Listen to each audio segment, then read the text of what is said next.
Hello, everybody. Welcome back to my latest episode of my Beatles ranking series, where I'm going through and ranking all the studio songs off of the Beatles catalog, albeit with a few exceptions, including the German language versions that the Beatles did, as well as, slightly different takes, like, the two different versions of Let It Be, the single versus the studio, the same with Get Back, Across the Universe, songs like that, that, just it's too nitpicky to do that, in my opinion. The only exceptions to that I've made include like Revolution One versus the song Revolution, because they're completely different versions, completely different.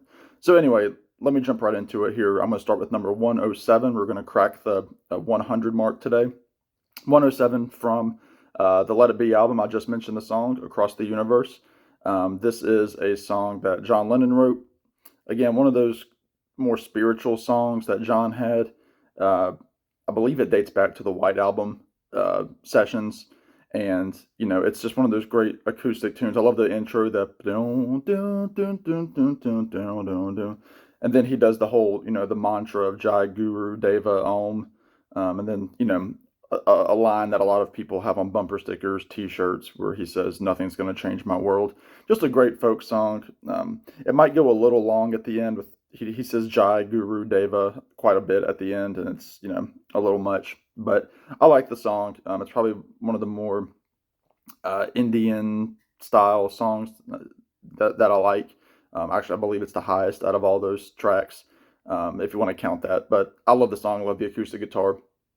106, we're gonna head to Abbey Road with the song Maxwell Silver Hammer. I believe it's song 3 on Abbey Road, if I remember correctly.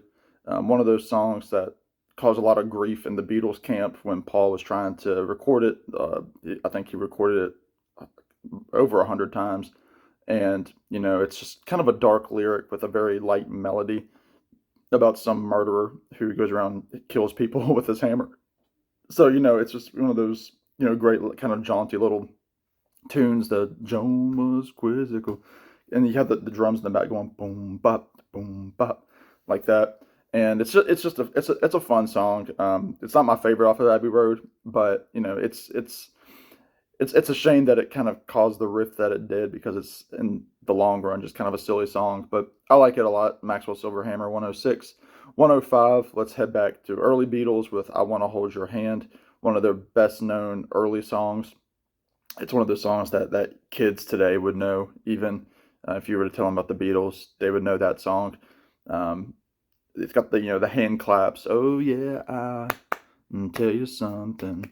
It's just that kind of thing where it was simple. It was it was just classic Beatles. It sounded like early Beatles, and it's got that great note at the end where they say, "I wanna hold your hand." Again, one of those great finishing guitar chords, and you can immediately imagine them finishing that song and doing that syncopated bow that they did. And it's just a fun song. Everybody knows it.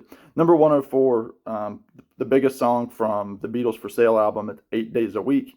It's got one of I think the earliest instances of a fade in to the song, where it's got the strumming, the doom, doom, doom, doom, doom, and it's got the drums gradually going. Ooh, I need your love, babe. I apologize for any of you drummers out there that, I just made a mockery of myself. But 8 Days a Week, I believe it was one of those Ringo-isms that Ringo would say, where he was getting out of a taxi, and the guy's like, how have you been? He's like, "Oh, I've been working 8 days a week," one of those kind of things. And Ringo suggested it during in the studio, and it stuck. "Hard Day's Night" was another one of those lines that Ringo probably should have gotten some songwriting credits for, but he didn't. He might have made a few more bucks in his life. But I love the song. It's just got that great, hold me, love me. Again, with the claps. It's early Beatles at their finest. Love the song. Number 103, speaking of Ringo, we're going to go back to the album Help with the song Act Naturally, the Buck Owens cover. Ringo does country music so well. I mean, anybody that's heard Buku of Blues will tell you that. He did this so often with Don't Pass Me By, What Goes On, Act Naturally, Matchbox is kind of rockabilly. So Ringo knew how to put on the country attitude when he needed to. And this is a great song. It probably hurts the album Help in that, by this point you're on album number 5 and you're still incorporating this and Dizzy Miss Lizzie as covers on the album. But again, it's kind of become one of Ringo's signature Beatles tunes. And again, I've seen Ringo once. He did it live. I think he's done it live at every show that he's done with the All Star Band. And then him and Buck Owens, I know, did another cover of it in the '80s and actually won a Grammy Award for it. So it's a great version of it. It's got great country guitar by George. It's just fantastic. And I love Ringo's voice on it. 102, back to Please Please Me with the song A Taste of Honey, an old cover that, of course, most people know the instrumental version by Herb Alpert and the Tijuana Brass Band. Their version was more, and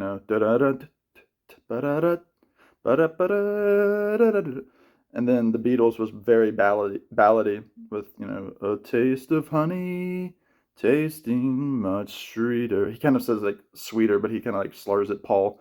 Sweeter than wine, do do do do. And then I love the guitar, the burn down, down, down.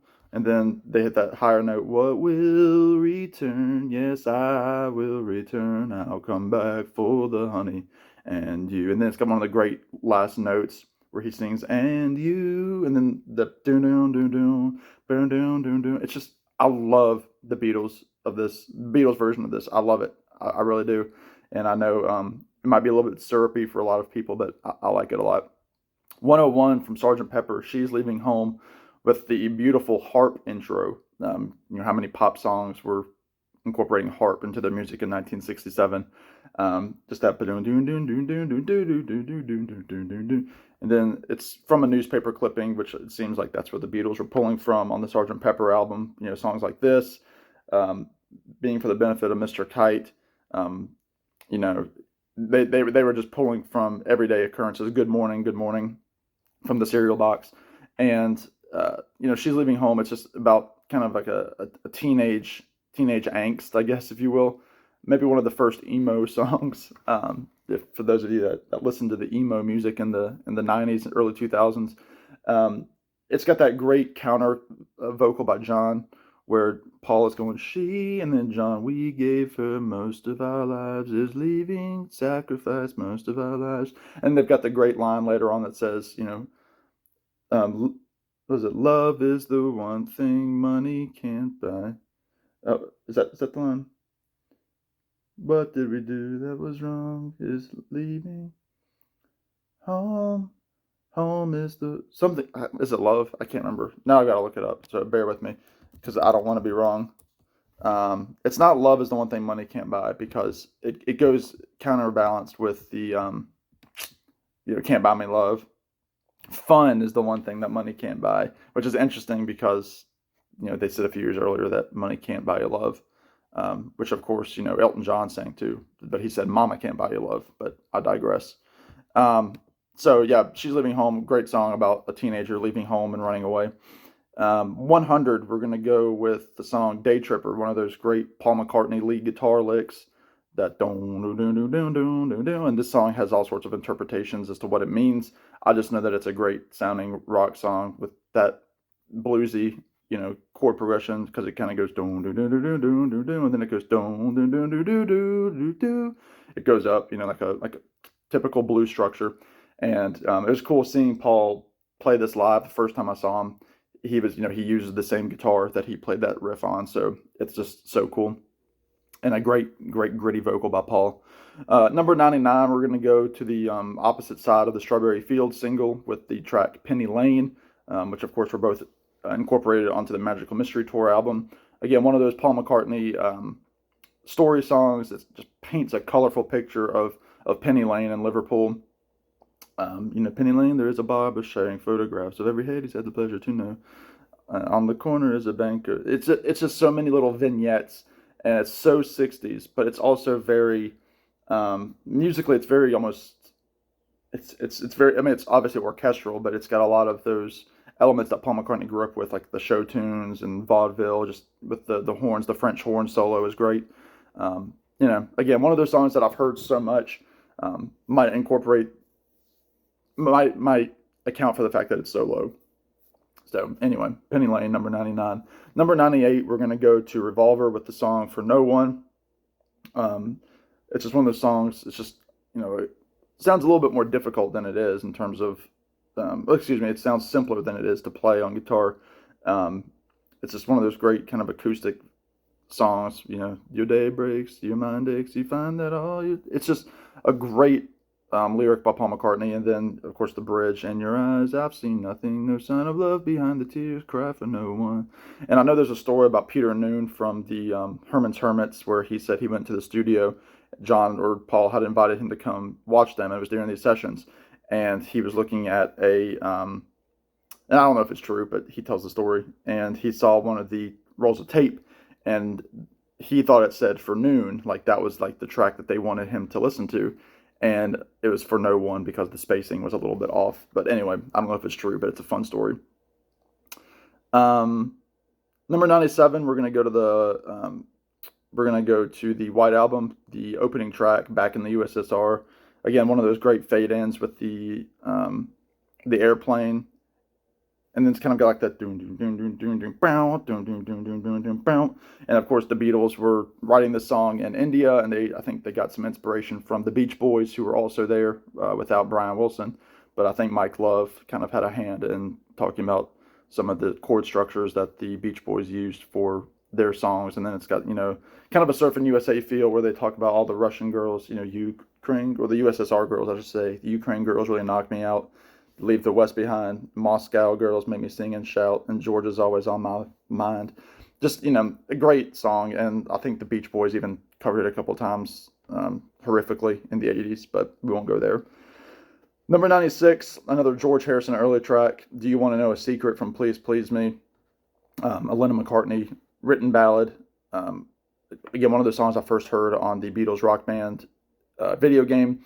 And it's just got that great, intro. You'll never know how much I really love you. And then it goes to the major. You'll never know how much I really care. Listen, I love that whole walk down on the guitar.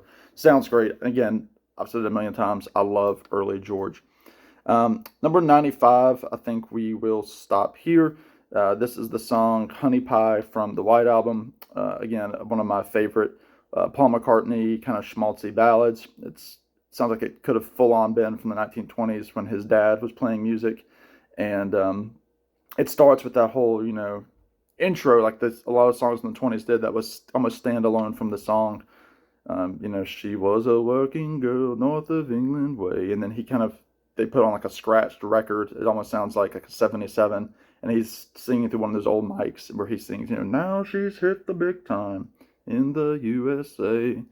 I love that. I love that track. I love how he goes at the end, I love this kind of hot kind of music. And then he goes in that really high vaudevillian kind of sound. I love schmaltzy Paul. What can I say? And it's one of the reasons that the White Album still holds a close place in my heart, even though I kind of give it some grief sometimes. Some of those schmaltzy songs are ones that I absolutely love. So anyway, that is number 107 through 95. I feel like I've rambled a lot on this one. Let me know what you think of these this batch of songs. Feel free to give me friendly discussion in the comments, even if you disagree. I'm always happy to kind of say why I pick certain songs. And comment, subscribe, all that good stuff. I've gotten a few new subscribers, so welcome. And I look forward to talking to you on this next one. Take care now. Bye.